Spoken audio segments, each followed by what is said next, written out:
Chapter 6. The Professor, the Problem, and the Palace. Today. Professor Peter Pete Smith was every student's favourite. This morning he bustled into the lecture hall wearing a tweed suit, bow tie, and shiny red shoes. He wore gold spectacles which framed a pair of kind blue eyes. Pete never had the same hairstyle 2 days in a row. The students weren't sure if he changed it because he genuinely liked experimenting or because he just wanted to give them a laugh. As Pete entered his lecture hall at UCL's Faculty of Arts and Humanities, his students all stopped talking immediately and focused on the professor. "Class, I'm afraid I must begin today by sharing some rather shocking information," Pete announced. "The head of Gender Studies tortures animals on her days off for sexual pleasure. Do you really want someone like that teaching at this establishment? If you don't, please write to the dean and tell them you don't want a puppy puncher in your community." Pete paused for dramatic effect. "For those who don't believe me, here is an image that might convince you." Pete rolled the blackboard behind him, revealing a rather good caricature of the gender studies professor, looking as if she were about to eat a puppy. Above it, the words, "Animal Abuser," had been written in large, bold letters. Most of the class laughed, albeit a little nervously. Some looked confused. Others looked offended. "What have I just done?" Pete asked the class. "Lied!" shouted a girl with blue hair from the front row. "Correct, Miss Grant. I have lied. Not only have I engaged in horrific slander, but I have also put it into writing, and therefore compounded my statement into libel." Pete tapped his drawing with his extendable pointer for extra emphasis. "Of course, there are ways I can make these accusations with no risk to my good legal standing and still jeopardize Miss Field's stellar reputation, and all I have to do is add one small bit of punctuation." Pete produced, with a flourish, a brightly coloured marker. He added a sizable purple question mark after the word abuser. "Now, I'm not committing any wrongdoing. I'm just asking questions. Also known as the Murdoch defense. But Murdoch didn't invent it. Politicians have been doing this for centuries. And it is all part of what we will be talking about today." Pete rolled his blackboard again. The new board that came into view only had one word inscribed upon it. Propaganda had been written out in fluorescent orange. In particular, propaganda and its close relationship to democracy. Pete spun back to face the class and began marching dramatically towards them. His hair, which had been swept back, was becoming more and more unkempt with every step. Pete pointed to a happy-looking girl in a fluffy pink sweater. "Miss Watkins, what is an effective piece of historical propaganda?" "Nazi propaganda against Jews in Germany," Miss Watkins ventured. "Perfect, Miss Watkins." Pete charged back to the board and wrote in vivid green, "The propaganda against Jews in Nazi Germany."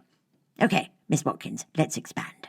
Why did the Nazis need to use propaganda?" Was it to turn people against the Jews?" said Miss Watkins hesitantly. "You have answered my question with another question. You'll make a fantastic politician." Pete smiled warmly, looking at her with those deep blue eyes. "Think?" Well, because Nazi Germany was still a democracy, they needed a large number of the people on side in order to do anything without facing massive resistance. Very good, twinkled Pete. The Jews had been persecuted by authorities, both religious and regal, for centuries in Europe, without the need of such widespread formalized disinformation. But with popes and kings, their word was law, and their subjects did not have the strength or tools to challenge them. Pausing for breath and trying to flatten his hair to no avail, Pete continued, "But in a democracy, if you want to commit something that most people will find horrific, you need to convince them that evil is good, black is white, and lies are truth." Pete's words hung in the air. He then walked up and down the aisles of the lecture hall asking for more examples of propaganda. Communist Russia, American exceptionalism, Hillary's emails, the gender pay gap. Within 10 minutes there was pandemonium. Some people were shouting vicious insults at each other. There was a loud tutting from other corners, and about 3 different male students couldn't stop recommending podcasts. Pete, who had returned to the front of the class quite some time ago, coughed loudly. "Another great advantage of propaganda is its ability to get people to fight amongst themselves. It can create a perfect distraction for those who wish to take advantage." Pete gestured to the pile of phones, laptops, and bags which had appeared on his desk. "Who would like their things back?" Pete asked with an impish grin. The students let out a laugh of surprise as if they'd just witnessed a master magician. "Now, propaganda can be used to fulfill a variety of aims, but in most cases, propaganda has one primary function: the end of any true democracy." He began returning the possessions to his students.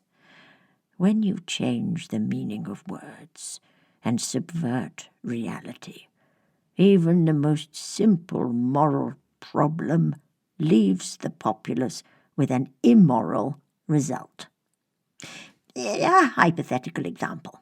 You have a leader who has always been in charge of the country he built. He has many advisers, many helpers, but his word is law. He is always right. He cannot be opposed. What would we call him?" Pete surveyed the hall. "Jenkins."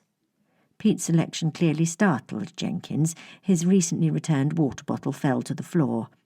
"You're a dictator, sir," said Jenkins from underneath his desk. "A dictator, yes. Now this, to most people, is a bad word. It has connotations of other bad words: oppression, fear, dominance. Now, in this theoretical country, imagine there is one adviser, respected more than any other citizen." Pete's eyes drifted to the ceiling. He seemed to be daydreaming. Pete's upward gaze caused him to miss the latecomer. The man in the golden coat silently opened the door at the back of the lecture hall, taking an empty seat in the last row. One day, this respected adviser decides that he could lead the country better. He rallies support to challenge the leader's control. When the leader hears of this, he takes his once favoured adviser and all his followers and banishes them from the country they love.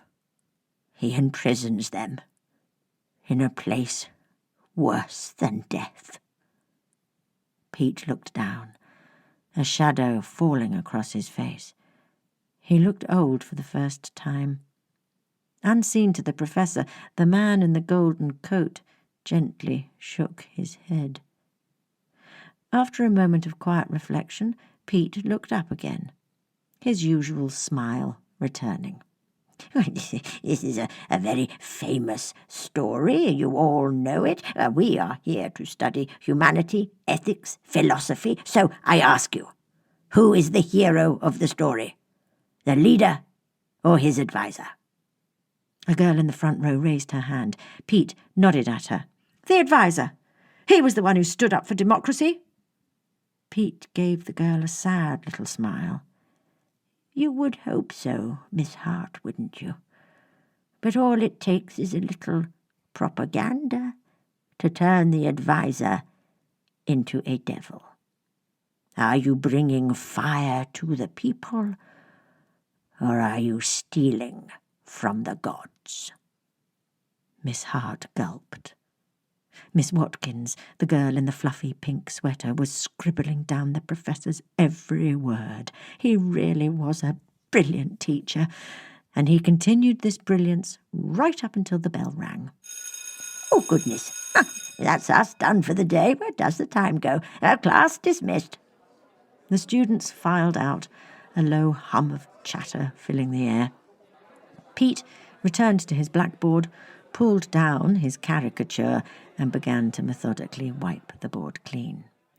"After all these years, you still can't let it go." Pete whirled round to find Adam grinning at him. His eyes widened, his hair lost whatever composure it had, and the old professor ran to embrace him. "My dear boy!" Pete squeezed him hard, then pulled back and grabbed Adam's face. "Let me look at you."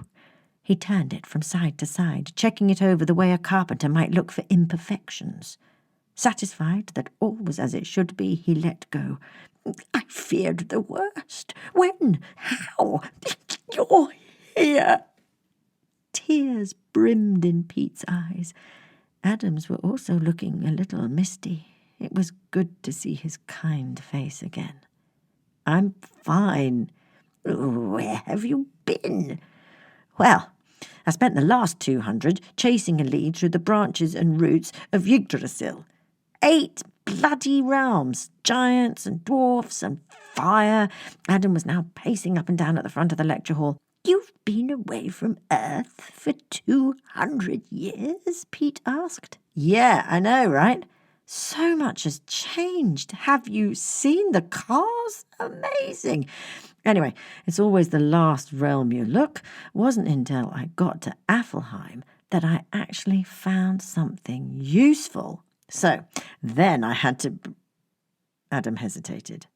There were some parts of his journey that he knew his old friend would not approve of, and there was no sense in worrying him for no reason. "And then I had to come straight here. But we'll get back to me," Adam continued quickly. "What about you, "It's Pete now," the professor interrupted. "For the moment, I'm keeping my head down. I help my students to open their eyes. I teach them to see the world how it is, not how others would have us look upon it, or something else just as profound. Oh, it is wonderful to see you." Adam grabbed Pete by the shoulders. "Yeah, well, that's great, Pete. I'm glad you're happy, but I'm about to make you even happier."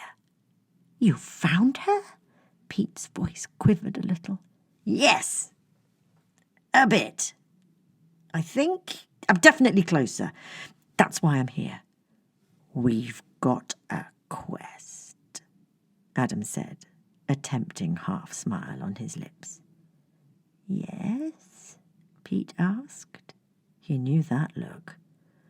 "We're going to hunt down the Queen of England."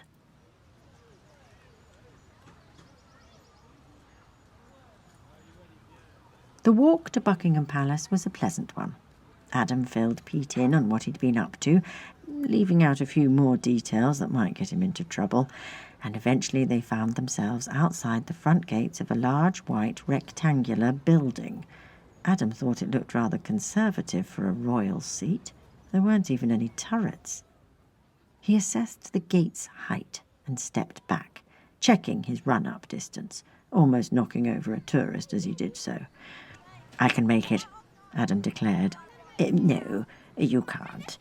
And even if you could, you'd never get away with it," Pete said patiently. "You see all those little boxes everyone has?" Pete had noticed the little boxes. They were hard to miss. It seemed as if almost everyone had one in their hands at all times. "Yeah, actually, I saw a lawman use one. They're maps, right?" "Maps?" Pete exclaimed. "No, not just maps. Those little boxes are more powerful than you can possibly imagine, and if you really shouldn't be drawing attention to yourself, you know. Yeah, I should have mentioned it before, but the coat, dear boy, the coat." Adam was still not entirely sure what these little boxes could do, but he thought it best to listen to Pete. He always ended up in trouble when he didn't. So, as well as not leaping the fence, and although he liked his coat in its original colour, it probably was a little showy, he grabbed its lapels, and with a little tug, the brilliant gold flicked to a dull camel. The tourist, whom Adam had almost knocked down, looked on in astonishment. Anne's Newbert was reminded of a bulb being turned off under a lampshade. "Better?" Adam asked. "Yes," said Pete. "Fine. So, how does one get to see a queen in these times?" asked Adam as he resumed his evaluation of the palace gates, his eyes flicking up and down like a cat assessing a garden fence. "Slay a dragon?" chortled Pete. Adam spun to face Pete, his expression boyish with excitement. It had been so long since he'd even seen a dragon. Pete rolled his eyes. "I was being sarcastic." Not sure I like sarcasm on you. I don't think you can pull it." Adam stopped suddenly. He had a habit of distracting himself. He'd just spotted a very strange-looking man, a man dressed so ostentatiously that he made the recently vanished gold of Adam's coat look positively dull. He was wearing a bright red jacket with white trim and large brass buttons. His hat was jet black, 2 feet tall and furry. He also had a sword. A guard. "How about we get ourselves some of those fantastic uniforms?" Adam suggested excitedly. "We knock him out, finish his watch, and then we go in." At this point, Pete decided it would be prudent to take matters into his own hands. He made his way towards a kiosk marked Buckingham Palace Tours. "We wait until the rest of the platoon has fallen asleep and then make our way into the Queen's bedchamber," Adam continued breathlessly, not noticing the absence of his partner in crime. His plan was coming together. The guard Adam had spotted, who hadn't moved a muscle, couldn't help but flick a nervous eye towards the man who seemed to be purposefully making his way towards him and talking quite loudly to himself. Just as Adam was about to reach the guard, Pete's hand landed on his shoulder. Adam turned around to see the kindly professor smiling at him, 2 slips of official-looking paper in his hand. The guard in the tremendous hat let out a sigh of relief. "I've got us some tickets," said Pete calmly. "We're getting in." Adam smiled with a flicker of disappointment and started to follow Pete towards a side gate. But at the last moment he spun on his heels, pulling up close to the still guard. "Lucky escape, my friend. Your sword shall stay sheathed this day.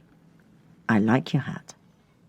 And with that, Adam followed Pete and a small group of ticketed tourists into the palace. Rachel Nolan had been giving tours at Buckingham Palace for 10 years, but this afternoon's 5 o'clock was the strangest by far. Her group had 2 late additions, an academic-looking gentleman with wild hair, and a younger man who had the energy and temperament of an untrained Labrador. "We are now coming to the red and blue Chinese luncheon room," Rachel said, doing her best to maintain a solemn dignity. "This is amazing," the Labrador yelled, interrupting her flow. Rachel turned to find him pointing at a very grand painting of Queen Victoria and beaming. "That is Queen Victoria," she tried to explain, but it was no use. "Look how good this painting is. This is like Sistine good. Oh, I've missed art." Rachel turned to his elderly companion for help. The older man smiled at her, gesturing that she could continue onward with the rest of the group. Pete was happy to see Adam so spellbound. He knew how rarely the boy got to stop and smell the roses. "Would you like me to take your picture?" Pete suggested, taking out his own box. Adam looked at him confused, but struck a pose, nevertheless, as if ready to be immortalized in marble. "How's this?" Adam asked. Peter failed to suppress a small chuckle. "Try a smile." Adam smiled. "Here we are, my boy." Pete turned the phone round, revealing a miniature version of Adam posing awkwardly, his schoolboy's smile in stark contrast to the grim-looking canvas queen over his shoulder. Adam took the phone and examined the picture. "Welcome to the world of today," said Pete. "Huh. That's me." Adam had never seen his own face so clearly. He'd caught reflections of himself in the ice sheets of Niflheim, on the surface of polished dwarven armour, and, just this afternoon, in the storefront of a merchant's called Argos, and this was clearer than any mirror he'd ever gazed upon. His raven, tightly knitted hair was cut short. The bags under his storm-like eyes were dark. He studied that face which had lived through so many trials and labours. This was the last one. He was sure of it. Someone tapped Adam on the shoulder. He turned to face a very bored-looking man in a drab vest with a badge that read security. "I'm afraid you're going to have to delete that, sir. We don't allow pictures in here, and please stick with the group." Adam was about to protest, but Pete took the phone off him and guided him away. "Oh, yes, sorry, good sir." What did he mean?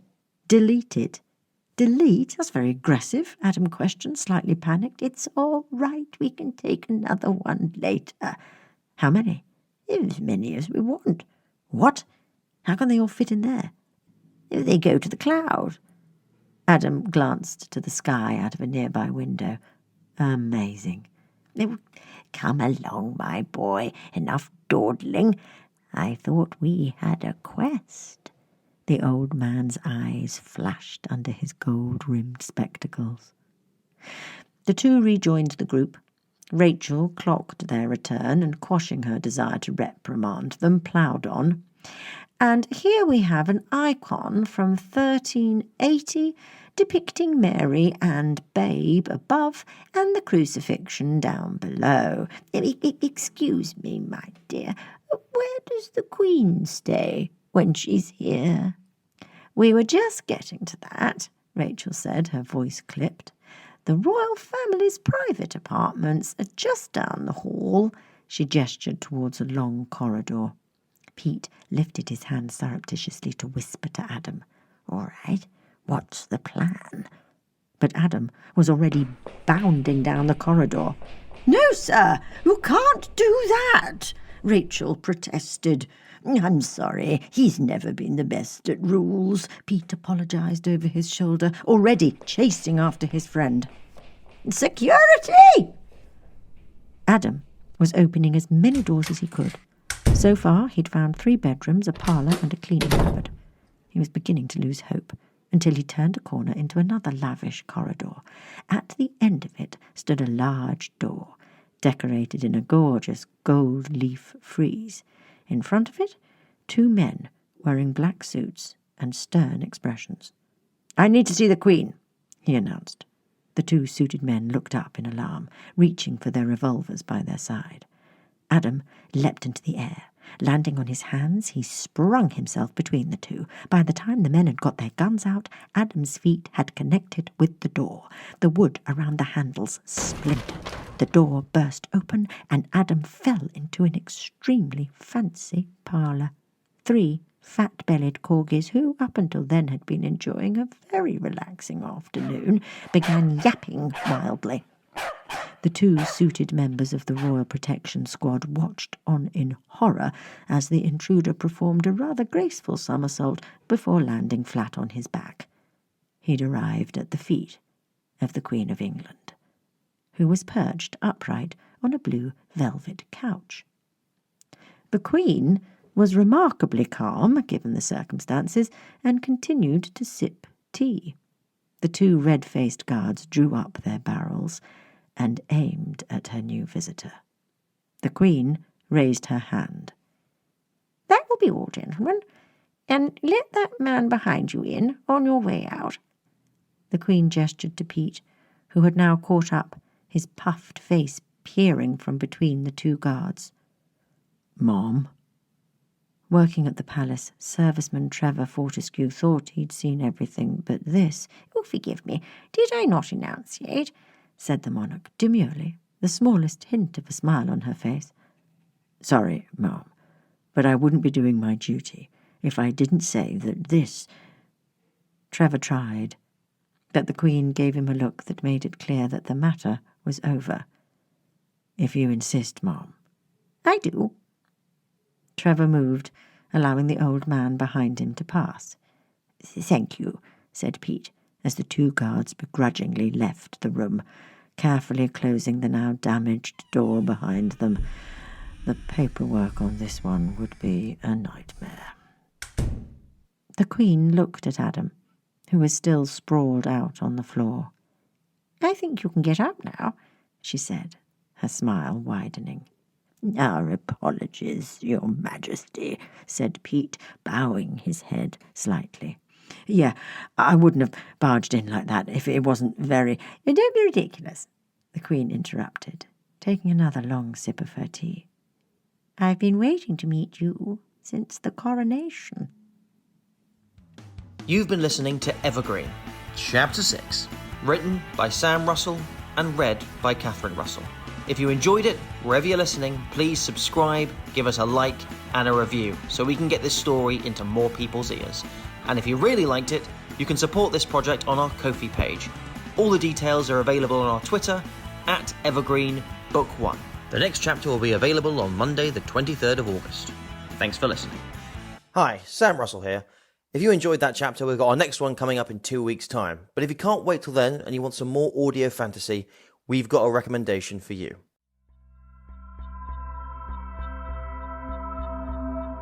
The world is ending, or did it end again?